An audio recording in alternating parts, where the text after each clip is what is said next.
La estación orbital flotaba como un hueso en el espacio, blanca, rasgada por miles de cicatrices de micrometeoritos, con paneles parpadeando y antenas que susurraban viejas canciones de radio. Desde el vidrio de la torre de mando, la comandante observaba un planeta que seguía llamándose a sí mismo por error, todavía decía Tierra en los archivos, aunque la palabra vibraba con nostalgias ajenas. Su silueta recortada contra una lluvia de datos parecía firme. El reloj de la estación no marcaba horas, marcaba pérdidas. Una imagen pequeña e insistente se repitió en 3 pantallas, una forma esbelta, casi infantil, que se ocultaba tras las ruinas de una antigua plataforma de vigilancia. La criatura no tomaba muestras, no detonaba trampas. Solo miraba. Sorpresa contenida. El universo contuvo el aliento. Los humanos no rezan. Actúan. La comandante conocía la mirada de la curiosidad porque, años atrás, la había visto en los ojos de su hermano antes de perderlo en la estepa de sal. Recordó la risa de un niño que había visto una lluvia por primera vez en una ciudad incendiada. Aquella voz, prometió, no quedaría sin respuesta. La política de la coalición era clara: reportar, catalogar, destruir lo desconocido si amenazaba la seguridad del imperio.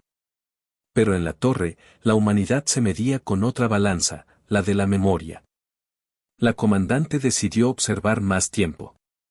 Esa decisión parecía pequeña hasta que una cámara terrestre transmitió la figura, un ser femenino, delgado, con piel que brillaba a la luz de la nebulosa, y ojos demasiado grandes para la categoría que los mapas le habían asignado. Todos la llamaron en secreto la Miradora. Era una transgresión diminuta, la Miradora violaba un pacto no escrito entre especies. Y aún así los archivos del imperio tenían protocolos para cada violación. La estación no murió en ese preciso instante. Murió en fragmentos, en llamadas que alteraron horarios y voluntades. Un envío de la flota imperial cruzó el horizonte orbital con intenciones que olían a limpieza.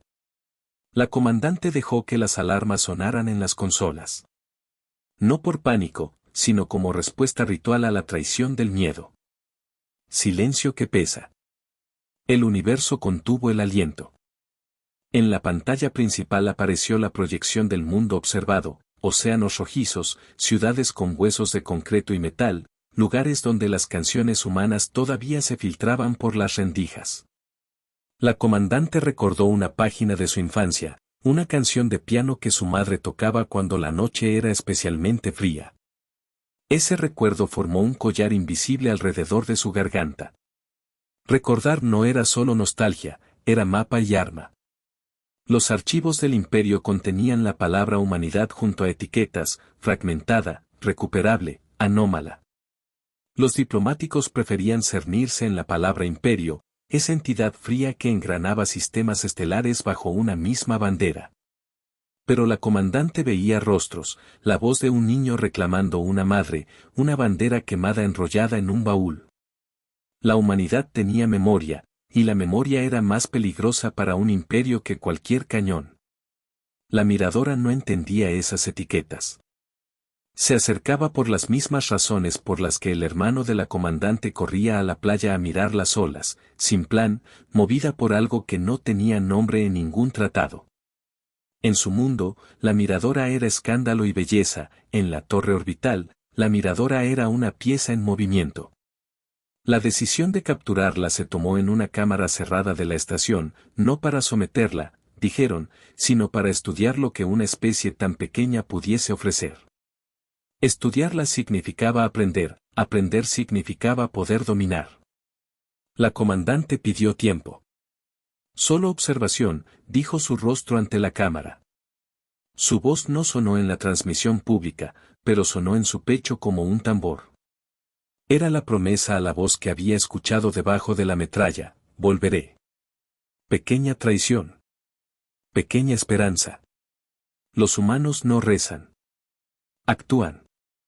El universo contuvo el aliento. La estación preparó un módulo de descenso con suavidad quirúrgica. Las cuerdas de acero chillaron y los motores gimieron como si sintieran la decisión de la comandante.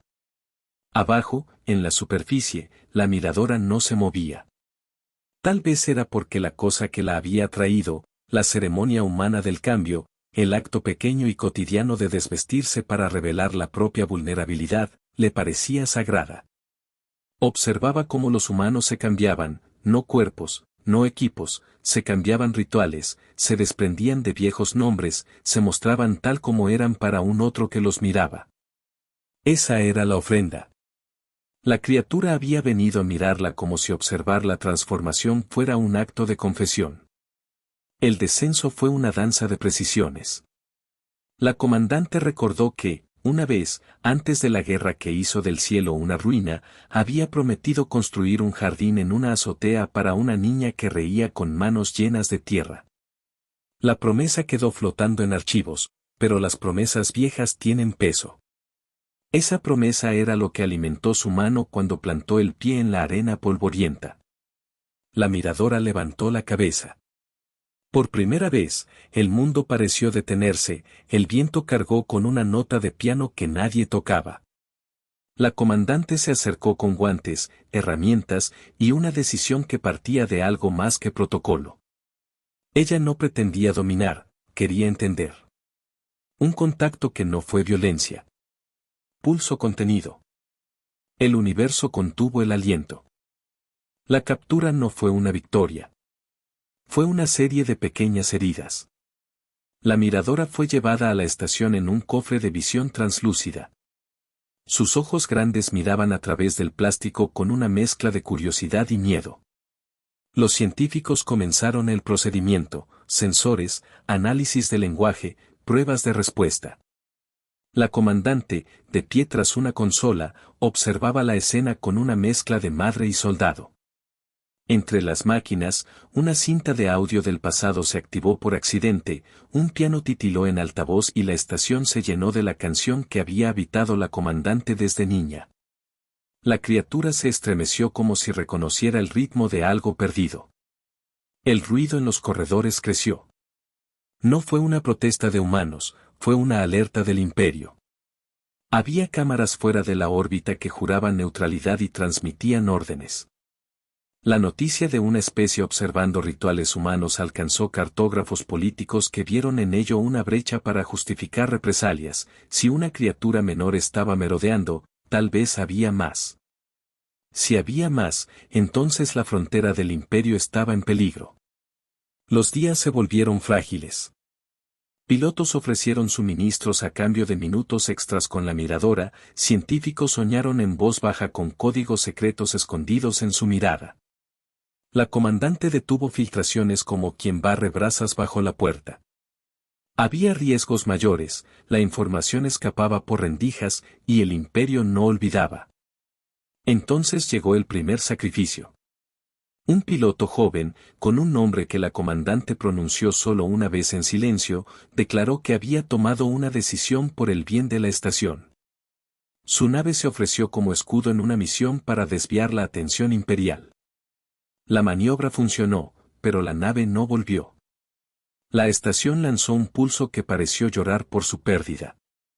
La comandante guardó el nombre en su memoria junto a la canción de piano y la promesa a la niña que nunca tuvo. El dolor no fue noble, fue real y mordaz. La estación vibró con nueva determinación. No permitirían que la curiosidad de una criatura condenara el resto.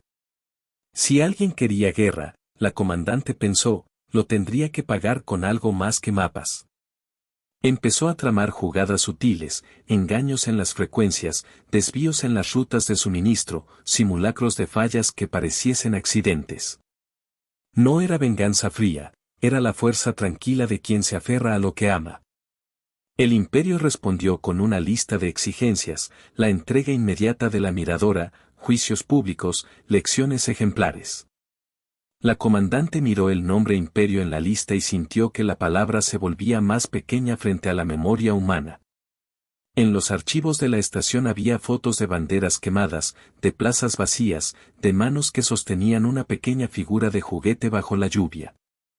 Esa era la humanidad que debía ser defendida, hueso y canción, promesa y barro. La miradora, por su parte, empezó a cambiar. Ya no era solo curiosa, comenzaba a imitar gestos humanos, una inclinación de cabeza, el intento tímido de sonreír. Lo que los científicos llamaban adaptación era otra cosa, un aprendizaje que parecía leerse como afecto.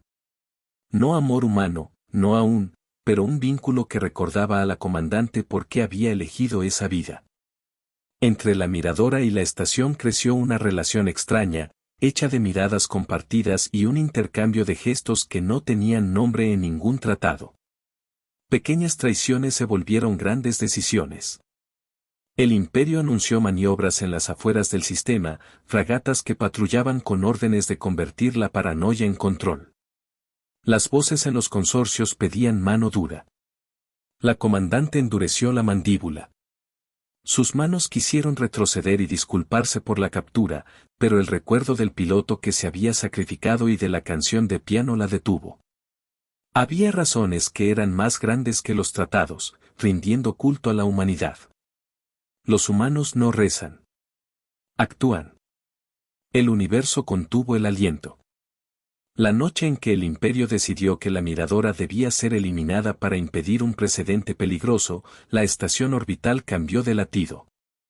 Fuerzas imperiales cruzaron la órbita con una precisión que olía a final. Bombas de luz trazaron arcos que parecían aceptar el nombre de la despedida. La comandante no tuvo permiso para resistir, pero tenía memoria. Tenía el nombre de un piloto muerto en la garganta y una canción en los oídos. Tenía fotos de manos sosteniendo un juguete en la lluvia que ardía en su memoria como una bandera. La defensa de la estación fue un acto de poesía salvaje, no buscó destruirlos todos, sino mostrar que la humanidad se negaba a ser definida por el miedo. Barcos humanos, menos en número pero más en convicción, surgieron desde la sombra de asteroides y nebulosas. La comandante ordenó maniobras de distracción, pequeños escuadrones se hicieron pasar por ataques masivos, mientras nudos de minas electromagnéticas lo convertían todo en confusión. Fue una coreografía hecha con restos de valor y mucha desesperación. En el calor de la batalla, la estación sufrió un golpe directo. El módulo donde reposaba la miradora vibró y las luces parpadeantes parecieron llorar. La comandante corrió hacia la bahía con la respiración desbocada, los zapatos golpeando el metal con un ruido que era entierro y santuario. Encontró la cápsula rajada, los sensores fundidos y a la criatura en equilibrio inestable. Sus ojos grandes estaban fijos en una imagen proyectada en el cristal, video de un niño en la tierra que reía mientras lanzaba piedras al mar. La comandante vio en esa proyección la raíz de todo, no había estrategia, solo el eco de una infancia humana que hablaba de un mundo que había perdido y no quería perder de nuevo. La decisión que tomó fue simple y terrible. Ordenó evacuar la estación con el módulo abierto, si la miradora debía irse, lo haría con conocimiento del coste humano. Las fragatas imperiales siguieron su destino con balas de luz y órdenes sin misericordias. Una nave humana se interpuso entre los proyectiles y la cápsula. Fue en ese instante cuando la comandante vio, por un instante, el rostro del Imperio, no un rostro, sino engranajes administrando destinos. Las explosiones hicieron música de metal roto. La nave que se interponía se convirtió en brasas. El piloto que la comandaba no era un nombre anónimo para la comandante. Era el joven que había ofrecido su nave semanas atrás y cuya memoria había colgado como un trofeo silencioso en la sala de mando. Ella sintió el mismo dolor ácido que había sentido cuando descubrió la bandera quemada de su infancia. El sacrificio, una vez más, costó sangre. En la bahía, la cápsula fue lanzada en una salida de emergencia. La miradora quedó envuelta en una lluvia de pequeñas partículas que brillaban como confeti. Antes de partir, inclinó su cuerpo hacia la comandante en un gesto que, aunque no era palabra, fue promesa. En sus ojos brilló algo que la comandante entendió como reconocimiento de deuda. No era gratitud humana, era otra forma de lazos, silenciosa, profunda. La comandante observó la huida y sintió que la victoria no era la contención del Imperio, sino la reafirmación de que ciertos actos no serían permitidos. Ella había decidido proteger una imagen de humanidad, la transformación íntima y el derecho a mostrarse tal como se era. Esa decisión había engendrado muerte y gloria, pero también había creado una historia que el imperio no podía borrar. El ruido dejó paso al humo. Las comunicaciones ardían en estática.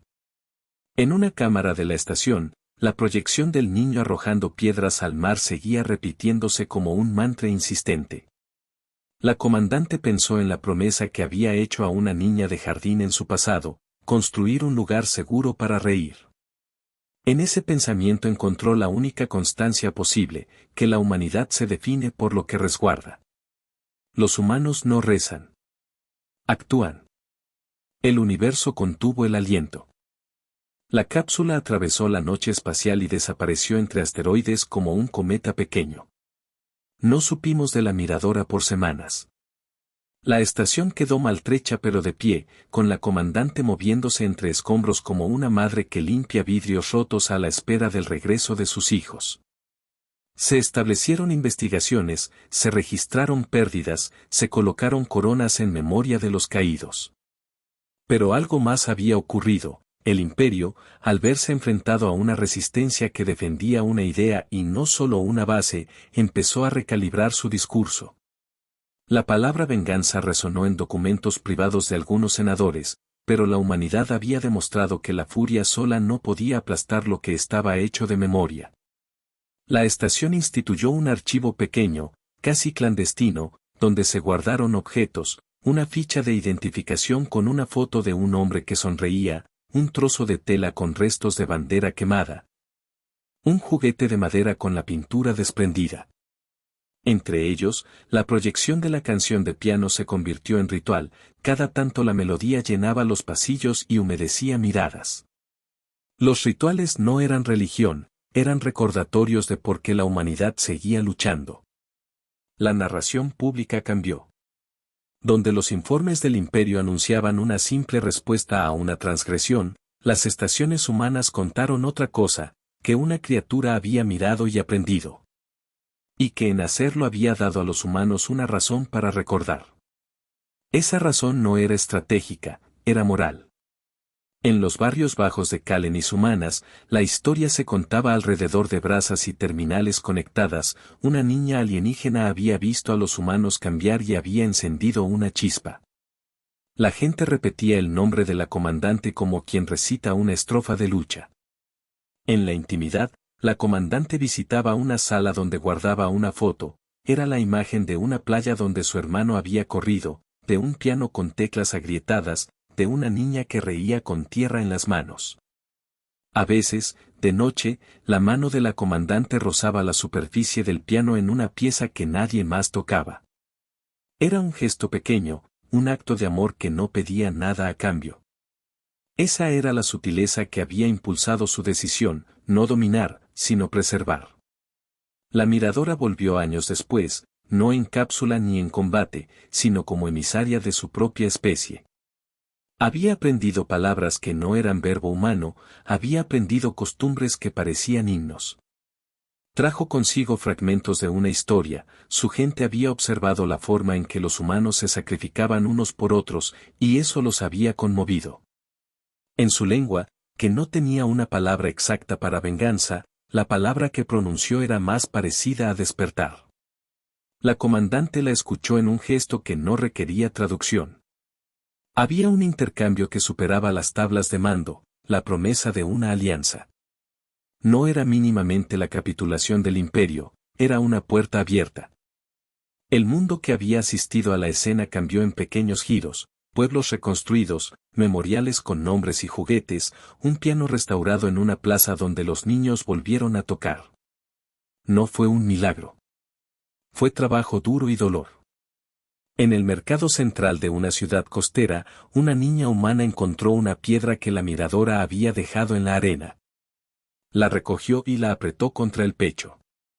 Fue, para ella, la prueba de que el universo, aunque a veces cruel, también permitía testimonios.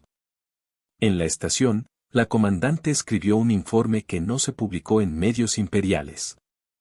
Lo guardó en la caja donde yacían las fotos de la infancia.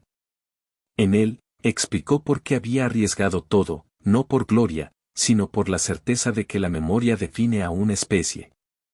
En la sala de mando, sobre una mesa, quedó un trozo de tela quemada junto a la placa de un piloto caído y un recorte de periódico con la historia de la miradora. Los objetos no eran reliquias, eran contratos silenciosos. La vida siguió. Se hicieron acuerdos con la especie observadora, intercambios culturales, rutas compartidas, prohibiciones claras de intervenciones que atentaran contra la dignidad de cualquier especie. Ninguno de esos acuerdos borró las heridas.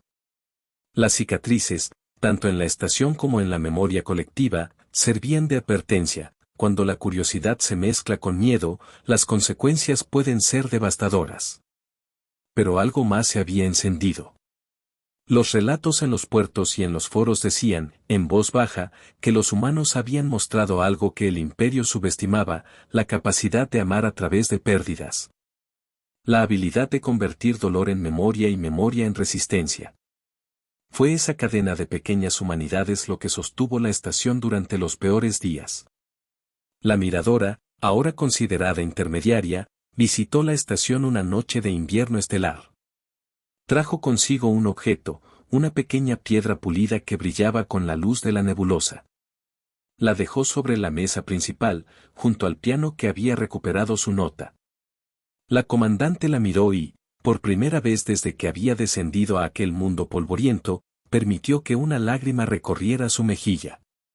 No fue una lágrima de triunfo ni de derrota, fue una lágrima de reconocimiento. En ese brillo, la comandante encontró la canción completa, memoria, promesa y el eco de una voz infantil que decía el nombre del futuro. Los humanos aprendieron a cuidar su historia. El imperio aprendió que no siempre gana quien tiene más recursos, a veces, gana quien tiene más memoria. En los archivos se colocó una nueva entrada, lección de la miradora con una nota simple, recordar es salvar. Los humanos no rezan. Actúan. El universo contuvo el aliento. La estación se convirtió en un lugar de tránsito, algunos venían a recordar, otros a aprender. La miradora se quedó tiempo suficiente para aprender la canción de piano por completo y, en una estación nocturna, tocarla con dedos que no eran humanos. La melodía atravesó los pasillos y llegó a donde habían quedado las fotos de un hermano, el juguete de un niño, la bandera que ardió. Las notas curaron poco a poco las heridas que el metal y la guerra no podían tocar. En la plaza de la ciudad costera, el piano restaurado se llenó de gente. Niños y ancianos, pilotos y científicos, se sentaron alrededor para escuchar. La comandante, con la mirada dura y el corazón blando, dejó que la música hablara por ella. Fuera, en el cielo, una fragata del imperio navegó sin disparar. A lo lejos, discretamente, se formaron acuerdos económicos, pero el verdadero cambio ya había ocurrido. La humanidad se había mirado a sí misma y había decidido no ceder su definición a la oscuridad. La miradora, sentada junto a la comandante después del concierto, tocó suavemente la mano de la mujer. No era una promesa de amor humano, era un lazo. La comandante cerró los ojos y reconoció esa conexión como la razón por la que había actuado. Era más profundo que la supervivencia, era la certeza de que algo valioso de la humanidad necesitaba ser resguardado. Años después, cuando la comandante ya no ocupaba la torre de mando sino que daba charlas en academias, enseñó a nuevas generaciones la lección más brutal y más sencilla.